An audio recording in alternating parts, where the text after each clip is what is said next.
I experienced death. I think it was the Met Edgware Road, first house. Then I died at the Winter Gardens, Morecambe, and I died at the Palladium, of all places. So I've had a few deaths, yes. What are you doing down here? Everybody got to be somewhere. Evan is going to bless Spike because it sparked off, it's still resounding 40 years later. It inspired young men at university, Jonathan Miller, Peter Cook, Alan Bennett and co, who were avid fans of the Goon Show. Later at Cambridge, John Cleese, Graham Chapman. It inspired a whole new generation of freedom of thought in comedy. This is Spike's contribution. I mean, Spike Milligan is obviously, those people who find him funny, find him incredibly funny. I just sort of feel puzzled. Terence Allen Milligan was born on the 16th of April 1918 in a military hospital in Bombay province. His father, Leo Milligan, served in the British Army in India until 1929, when the family moved to London.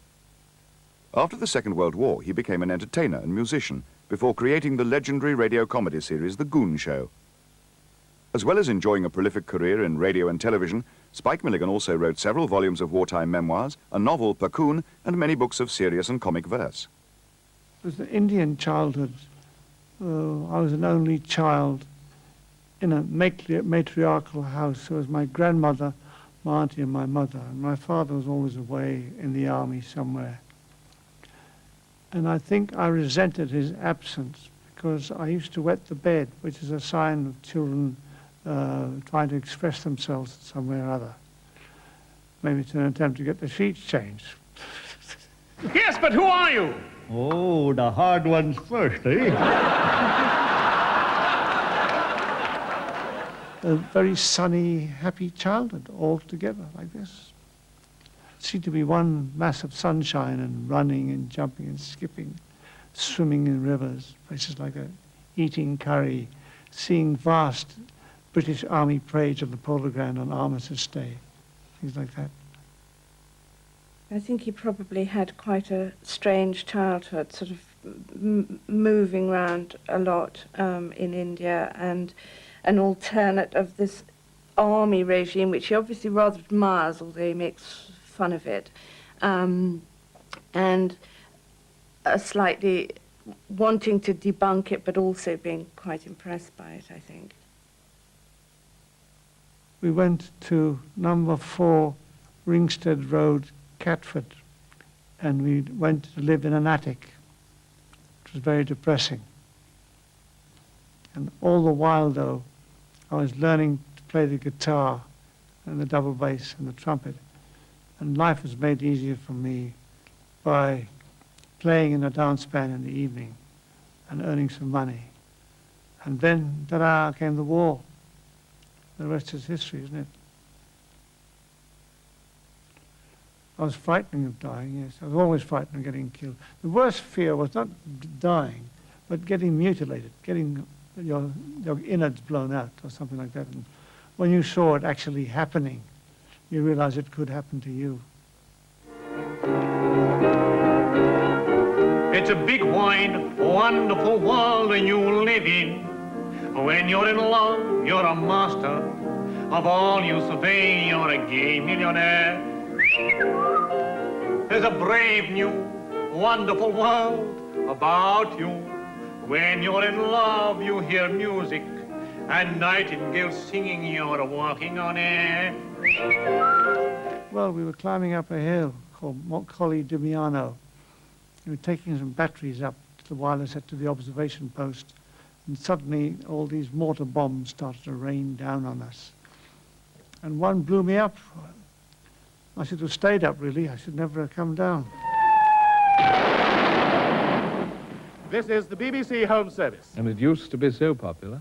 Well, here it is. The Goon Show!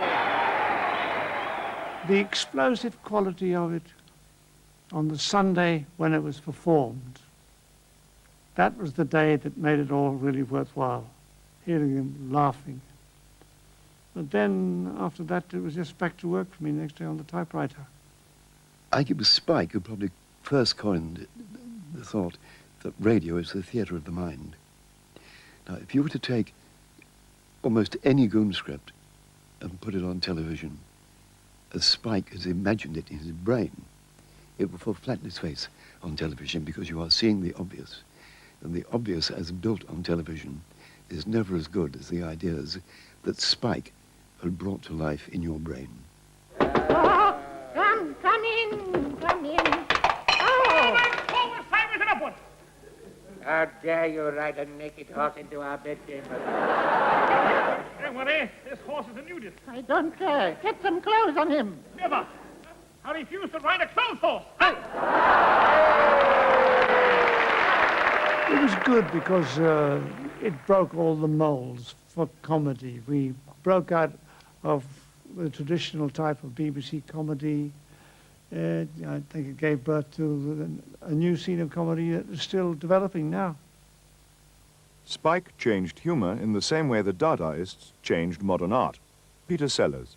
I always felt very inferior to all of them because they all had good, solid show business egos. And I was frightened of being inadequate. So I happened to be the one who wrote it at the end. I wrote the show. It brought a lot of laughter to people, so I'm glad to say. Pardon me, sir. What is it? Hey, What is it, private parts? What is it? It is... Private parts, isn't it? It's time for tomorrow perversion, sir. Time for my perversion? Yes, sir. Good. Good. Let's start now. Come on. Ah! Oh, I love a bit of laughter. Now then, that's better. Now, this uniform goes back to Moss Brothers tomorrow. Yes, sir, there's a deposit. There is a deposit on it. Oh, that'll brush off. Don't worry about that. I mean, Prince Charles thinks it's hilarious. I rest my case. I would sort of describe the Goons as a sort of monstrous carbuncle on British comedy. There you go. I mean, it's people who have a very sheltered upbringing and sort of have come through public schools and what have you would probably think it's hilarious. Lots of jokes about bums and sort of, you know, bodily functions and funny sounding words, which I guess it carries on through Viz and things like that now in a much more offensive and crude way. But I think it's a great stalwart of British comedy from the Carry On days, from the music hall days. Spike Milligan is not a comic, he is a clown. Bernard Levin. He always objected to being called in the newspapers Goon or ex-Goon, Spike Milligan, which I greatly sympathise with, because he was much more than that. Well, that's another thing I ought to put on my tombstone. Wrote the Goon show, died. That's how most people think of me. I'd like to be buried in a washing machine, just to puzzle archaeologists in future lives. They might think that this guy was actually washed to death. Electric Sox is steadily increasing his position. It's going to be close, and your guess will be as good as mine. They're onto the finishing line now. It's hard to say. Photo! I couldn't pick it. What do you think, Eric? The important thing that's evident to anyone with a pair of eyes is the spirit of true British sportsmanship that predominates. This, I believe. That little sequence, of course, was made a long time ago now by Spike Milligan, and I suspect that it's going to become one of these film classics, classic moments, like Harold Lloyd on the face of that clock. He sort of went into suspended animation at the end of the radio stuff, and was almost reluctantly dragged into television. You know, and suddenly there was suddenly you'd lost the listener, the person experiencing what he was doing had to actually watch him, and maybe that was one of the things that became difficult. I say, who's for television? Jeff, yes. Come on, race you to the court. You're on, you devil. I wrote a very, very good television series which led the way in television, a show called Fred. I won the first award for television in this country in 1957, I think it was. Oh, when your friends forsake you and you can't find romance, jump into a dustbin and die.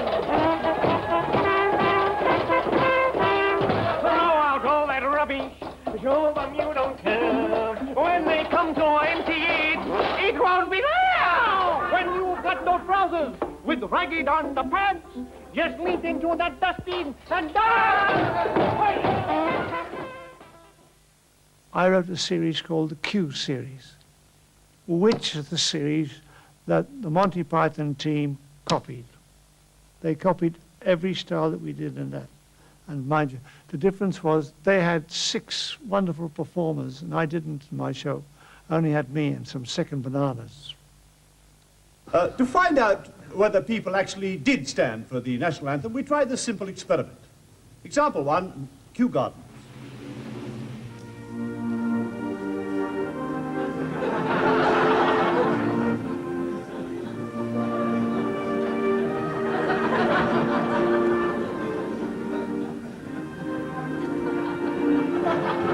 Number 2, the Mall.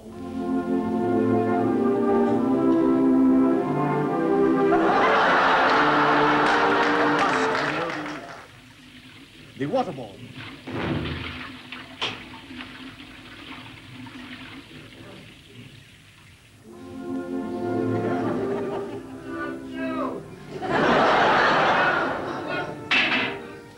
It was nonsense humour, but it was nice nonsense. It wasn't. It was very different from the humour, say, of Monty Python. And I remember one of the last times I spoke to Spike, he was very dismissive of programs like Blackadder, which he felt were, he didn't find them funny. I think it's partly because they didn't have his humanity. I think all good humorists have a great sense of humanity, of human beings and their failures and their weaknesses. The funniest failure in Britain. Daily Mail. I thought at one time when I was doing a show called Son of Oblomov, it became the hit show of London in the 60s. And I thought, well, somebody's bound to take me on. And people came from Hollywood to see me. Barbara Streisand came, people like that, James Mason, Charlton Heston, David Merrick, the producer, came and saw it all. And it was really a very, very funny show. And I thought they will take me on to Broadway and I'll do it there, but it never happened. It all came to an end like that, yes. So I went like that, and I never went up there. I went like that, and then I went like that in my career.